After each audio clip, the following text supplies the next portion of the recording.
I think there's no bigger call to action than our environment. Clearly, we're called to be stewards of the earth. And if we want any future for our children and our children's children, then we have to do something, then we have to act, and we have to act now. So we need to come together and say we're going to do something about this world and what we're doing to our earth.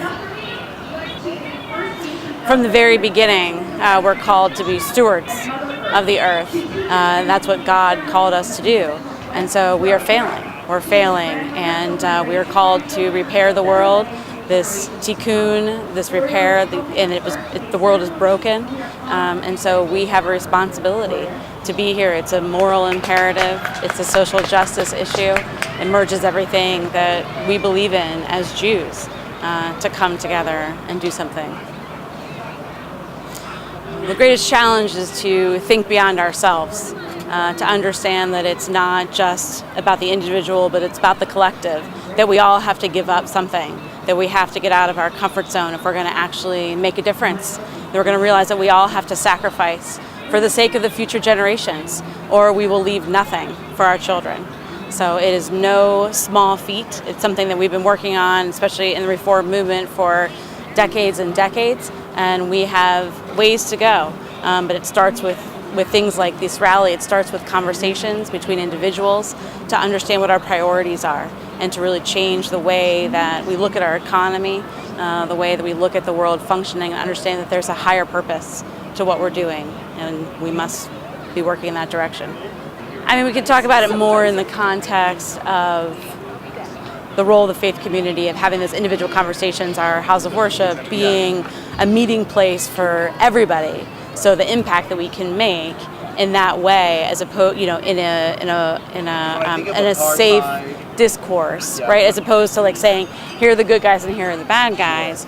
That we have a place where everybody comes, and you can be able to have this conversation person to person. That's how change is going to happen, right? But it's the same. It's the same thing I would argue with the civil rights movement, right? It was the relationships. It was the one-to-one conversations, that change things. I mean, Martin Luther King said the most segregated time in America was at 11 o'clock on Sundays. So that's the opportunity that our houses of worship have, when people are in our doors, a diverse community in many different doors, that we can have those conversations. And that's how real change is going to happen.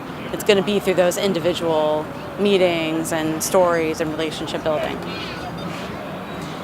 I think talking to your elected officials is hugely important, and it starts clearly on the local level. Frequently we focus on what's going on in Washington, and we lose sight of our local elections and who we need to talk to here in Portland, in the county where you live, down in Salem.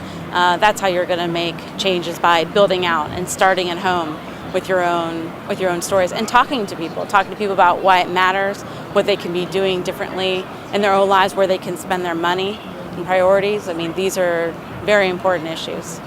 Climate change is real, and the people need to educate themselves. So the Climate Change Declaration is one very important thing, and to go and to read everything that's out there with the People's Climate Change March and to get involved.